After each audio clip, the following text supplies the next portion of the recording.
Hello friends, welcome to your channel जिसका नाम है न्यू अपडेट। आज मैं आउटसोर्स कर्मियों को लेकर बहुत अच्छी जानकारी बताने वाली हूँ। जैसा कि आप सभी जानते हैं कि अक्सर हमारे आउटसोर्स कर्मी जो है वो अपने सैलरी को लेकर, काम को लेकर और अपने प्रमोशन को लेकर अक्सर परेशान रहते हैं। उन्हें नियुक्ति जिस सैलरी में मिलती है ना तो वो सैलरी समय से दी जाती है। अक्सर सैलरी बढ़ाने की बात करें तो निकाल देने की धमकी दी जाती है। और ये ऐसा इसलिए होता है क्योंकि आप लोग को आपके अधिकार पता ही नहीं होते हैं। आपको पता है जो आउटसोर्स कर्मी हैं उन सभी को सपोर्ट करने के लिए कुछ सीनियर बैठे होते हैं। जी हाँ, लेकिन आप सभी को पता नहीं है कि उनसे कैसे मिले, कैसे बात करें और कैसे उन तक अपनी बात पहुंचाएं, है ना। तो आज की वीडियो में मैं आपकी सभी समस्याओं को, सभी सवालों के जवाब देने वाली हूं। तो चलिए शुरू करते हैं आज का वीडियो शुरू करने से पहले मैं आपसे फिर से कहना चाहूँगी, अगर आप आउटसोर्स कर्मी हैं और आपके कोई भी सवाल हैं आप मुझसे कमेंट करके पूछ सकते हैं। मैं कोशिश करूंगी कि आपके सभी सवालों के जवाब अपने वीडियो के माध्यम से दे सकूं और आप जो परेशानी झेल रहे हैं उनको दूर कर सकूं। मेरी कोशिश है जो भी मेरे आउटसोर्स कर्मी हैं, भाई बहन जो भी काम में लगे हुए हैं, जो भी परेशानी का सामना कर रहे हैं, उनकी जो भी दिक्कतें हैं वो हम दूर करने की कोशिश कर सकते हैं। साथ ही जो सरकार की तरफ से नियम, कानून, आदेश आते हैं वो हम आप तक पहुंचा सकें ताकि आप उनका लाभ ले सकें। अगर मेरा वीडियो पसंद आए तो प्लीज़ वीडियो को लाइक कीजिएगा। चैनल पर पहली बार आए हैं तो प्लीज़ सब्सक्राइब ज़रूर कीजिएगा ताकि आप लोगों से जुड़ी हुई जो भी जानकारी है मैं वीडियो के माध्यम से आप तक पहुंचा सकूं। साथ ही आप लोग सभी कहां से मेरे वीडियो देख रहे हैं ये कमेंट करके ज़रूर बताया कीजिए ताकि मैं आपके ज़िले की जानकारी, आपके प्रदेश की जानकारी जो भी आती है वीडियो के माध्यम से बता सकूं। जैसा कि आप सभी जानते हैं कि जो भी ठेके पे काम करते हैं, जो भी संविदा वर्ग में काम करते हैं, संविदा बेस में काम करते हैं, दैनिक वेतनभोगी हो गए, उपनल, बिजली विभाग, आशा, आंगनवाड़ी, चौकीदार, पीआरडी, शिक्षा मित्र, अनुदेशक, रसोईया, परिचालक और ऐसे न जाने कितने कर्मचारी हैं जिनको ये कहकर सैलरी नहीं दी जाती है कि हमारा प्रॉफिट नहीं हुआ। अक्सर आप सुनते होंगे कि जो ठेके पे काम कर रहा है, जो करा रहे हैं, जो ठेके पे काम कराते हैं, जो अधिकारी होते हैं अपने, वो अक्सर ये कहकर सैलरी नहीं बढ़ाते या सैलरी नहीं देते कि हमारा प्रॉफिट नहीं हुआ है। तो आपसे मैं एक सवाल पूछना चाहूँगी कि आप उनसे एक सवाल पूछिए कि जब प्रॉफिट होता है तो क्या आप लोग हमको बढ़ाकर सैलरी देते हैं? जब प्रॉफिट होता है तो क्या आप लोग हमें ज़्यादा सैलरी देते हैं? तो जवाब आपको यही सुनने को मिलेगा कि एक तो जो मिडिल क्लास लोग होते हैं, जो गरीब लोग होते हैं, वो नहीं कह पाते हैं। नौकरी छूट जाने का डर, अपने अधिकारियों से बहस करके निकाल देने का डर अक्सर उनसे ये सवाल पूछने नहीं देता है। आप उनको ये मेरा वीडियो ज़रूर भेज दीजिएगा ताकि उन्हें एहसास हो सके कि उनकी जितने भी हमारे आउटसोर्स कर्मी भाई बहन हैं उनकी आवाज़ अब मीडिया उठाने लगी है, उनका सपोर्ट अब मीडिया करने लगी है। हमारे वीडियो बनाने का मतलब सिर्फ एक है, जो भी गलत हो रहा है उस गलत को सरकार तक और जनता तक पहुंचा सके ताकि सबकी आंखें खुल सके कि हाँ, हमारे देश में कितना भ्रष्टाचार हो रहा है। चुनाव के टाइम पे सरकार सभी को कहती है कि सैलरी देंगे, प्रमोशन देंगे, डीए देंगे, ये करेंगे, वो करेंगे, और चुनाव होने के बाद वो सारे वादे हवा हवाई हो जाते हैं।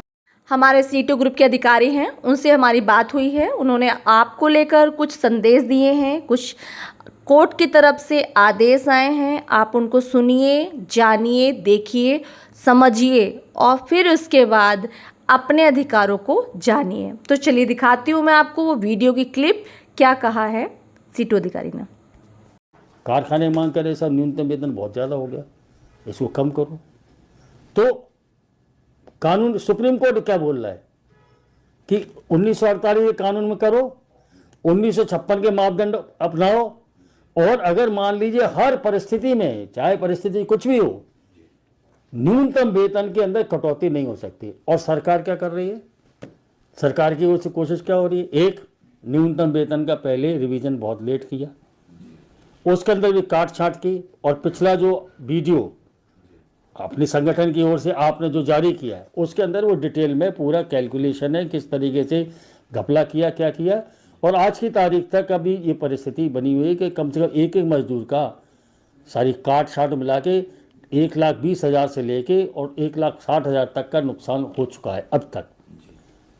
और अकेले जो स्टे ने ही करीब करीब 9-9, 12-12, 15-15 हज़ार रुपये सब मजदूर से छीने। और ये मजदूर छीना कैसे जा रहा है?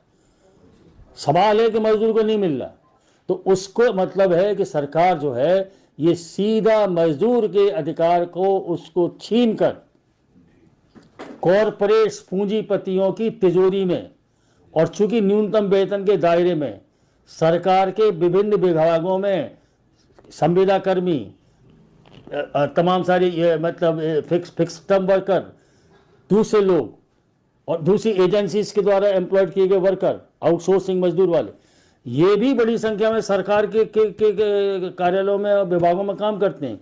तो न्यूनतम वेतन तो उनको भी मिलता है। तो इसका मतलब उसे छीन के सरकार ने अपनी तिजोरी होती, कॉरपोरेट की तिजोरी, और बीच में महंगाई बढ़ रही है, बेलगाम हो रही है, खाद्यान्न की वस्तुओं की सबकी कीमतें बढ़ रही हैं, और न्यूनतम वेतन बढ़ने के बजाय सरकार उसके अंदर ही घप लेगी।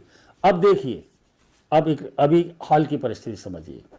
सरकार ने हाई कोर्ट ने 31 जुलाई को कहा कि आप 2 महीने के अंदर नहीं दे।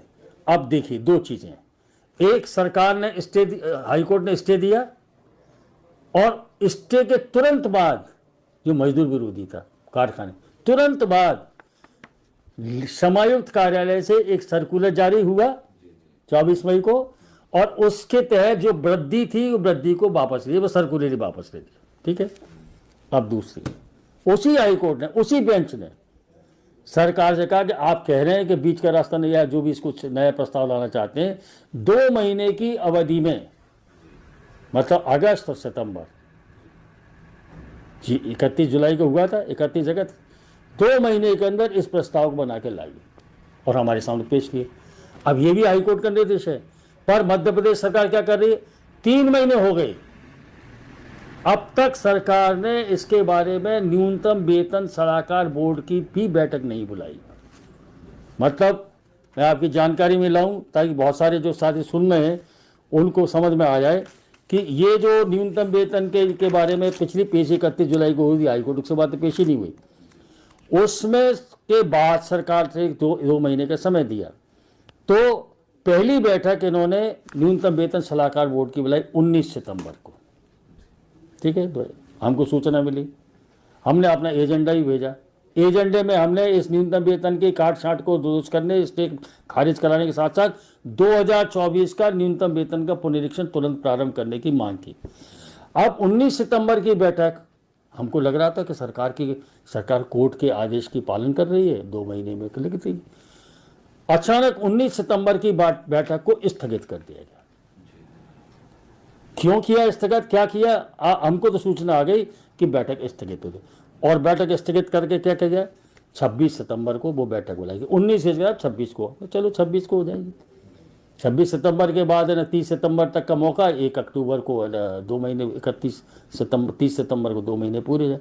अब 26 सितंबर को कर गए। अब 36 सितंबर की बैठक को अचानक फिर सूचना आ गई कि वो आगे कर दी, 8 अक्टूबर को कर दी गई। चलो हमने कहा 8 अक्टूबर को तैयारी कर रहे थे बैठक, सारे मजदूर संगठनों से हमने चर्चा की, हमने कहा अपने को करना। 8 अक्टूबर के पहले ही अचानक हमें सूचना मिल गई कि अब वो बैठक भी स्थगित कर दी, और अभी क्या तारीख है, कौन सी तारीख है, तारीख भी नहीं बताई। अब आप देखिए, 8 अक्टूबर की बैठक के बाद आज तारीख अपन बात कर रहे हैं, शायद 25 अक्टूबर है आज, और 4 दिन बाद 3 महीने हो जाएंगे। तो हाई कोर्ट के दिशा निर्देश पर आपने स्टे को, हालांकि हमारी व्याख्या ये थी कि चूंकि लागू हो चुका है 1 अप्रैल से, तो स्टे का मतलब यथास्थिति, लागू हो गया तो लागू हो गया, यथास्थिति बनाओ। तो उसकी तो अलग व्याख्या कर दी, चूंकि वो मजदूरों के खिलाफ था, मालिकों के पक्ष में था, और तुरंत एक्ट कर दिया। और जब हाई कोर्ट के अंदर आपको मत रख के इस स्टे को खारिज कराना है, तो आप स्टे खारिज कराने के बजाय आप एक के बजाय एक तिकड़म कर, उसी हाई कोर्ट के निर्देश का पालन नहीं कर रहे। अब स्थिति ये है कि आज की तारीख में न तो मध्य प्रदेश सरकार ने न्यूनतम वेतन सलाहकार बोर्ड की बैठक बुलाई, और अब हाई कोर्ट के अंदर तो एक डायरेक्शन है।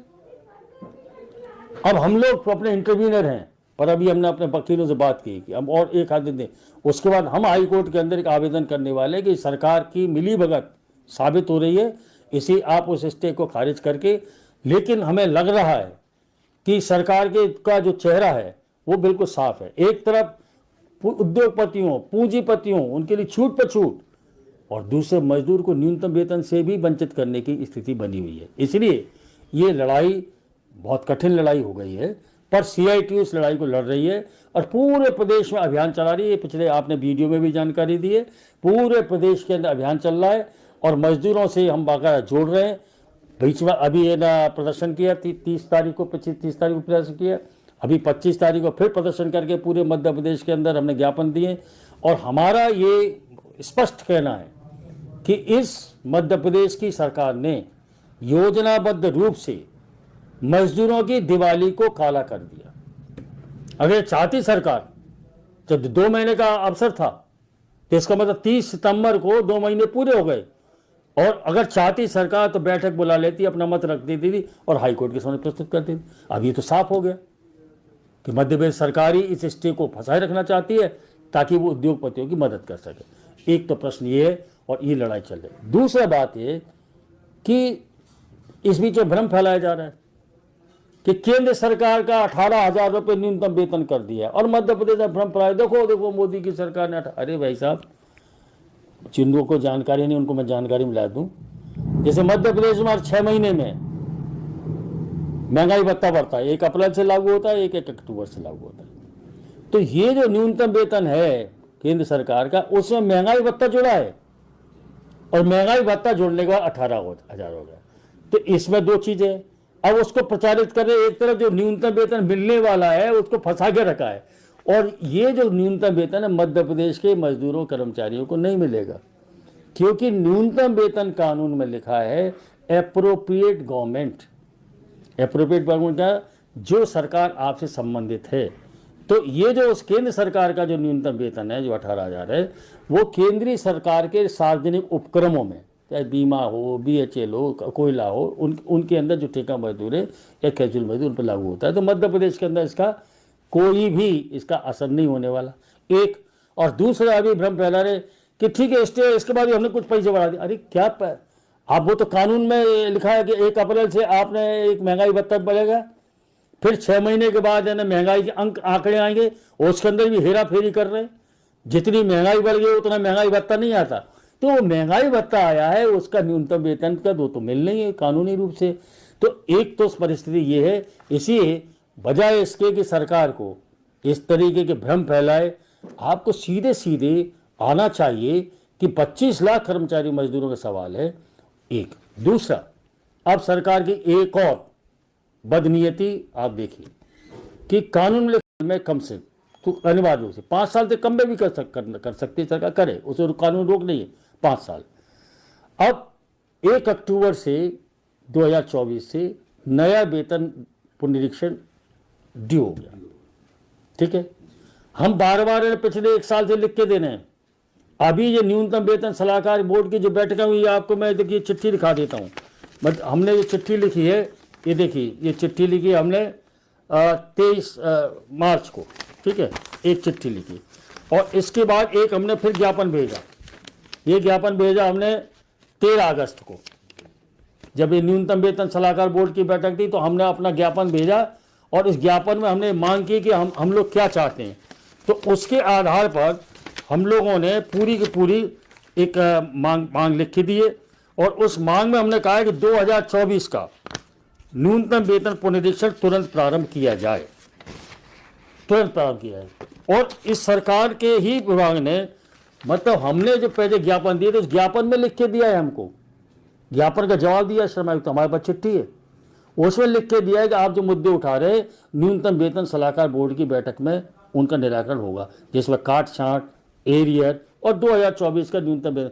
उसके बाद एक बैठक हो चुकी कारखाने के मालिकों के लिए, उसके बाद बैठक पर बैठक स्थगित हो रही है। लेकिन बैठक का जो एजेंडा आ रहा है उस एजेंडे में 2024 के न्यूनतम वेतन के रिवीजन को शामिल ही नहीं कर रहे थे।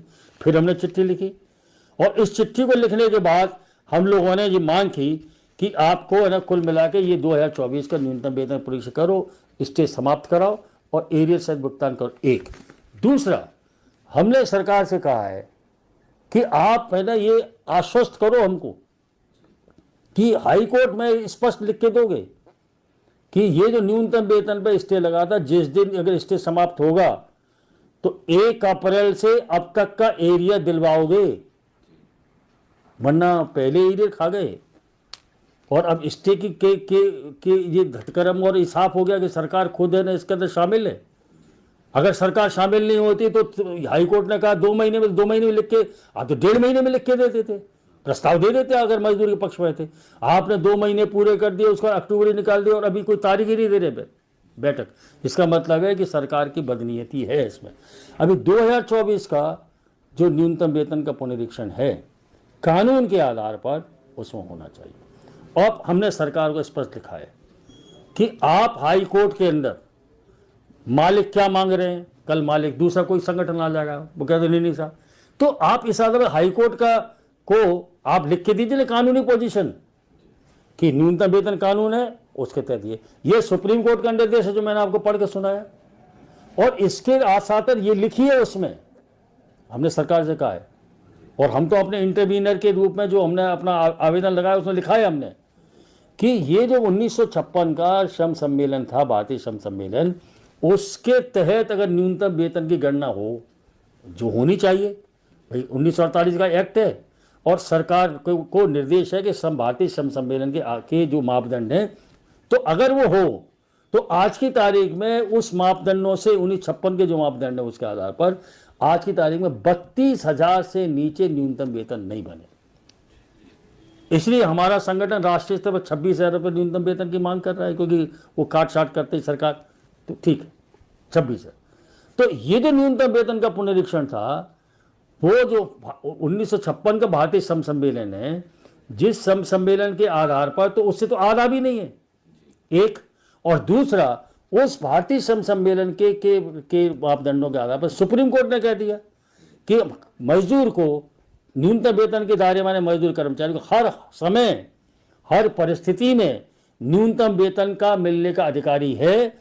और जो कारखाने का मालिक ये कहता है कि मैं न्यूनतम वेतन का भुगतान नहीं कर सकता, उसे न तो मजदूर लगाने का अधिकार है न कारखाना चलाने का अधिकार। इतने साफ शब्दों में सुप्रीम कोर्ट ने कह दिया। और माननीय सर्वोच्च न्यायालय की बात भी नहीं मान रही मध्य प्रदेश सरकार, और कानूनों का उल्लंघन करके कारखाने के मालिकों के लिए पलक पावड़े बिछाए हुए, लाल कालीन बिछा दिया उन्होंने। वो मुख्यमंत्री का एक ही समय रह गया। तो इसी साथियों, ये जो मामला है ये सरकार ने फंसाया है, इसको हम मैदान में मुकाबला कर रहे हैं। हमारा centre of Indian trade union CITU का संकल्प है, चाहे जो परिस्थिति बने, ये हमारा वैधानिक और कानूनी अधिकार है।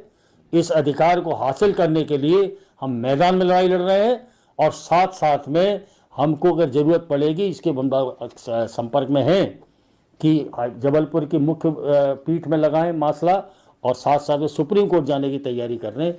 उसके लिए हम पूरे प्रदेश में अभियान चला रहे हैं। हम सभी मजदूर साथियों से अपील करते हैं कि इस मुद्दे को आप समझ रहे हैं कि कितना बड़ा अन्याय हो रहा है, लेकिन दिल में रखने से अन्याय को सोचने से अन्याय का मुकाबला नहीं हो सकता। अगर आपको दिल में लगता है कि ये अन्याय है, दिल में लगता है कि मेरा अधिकार छीना जा रहा है, तो फिर उसके लिए संघर्ष में उतरना पड़ेगा। और हम वो मंच दे रहे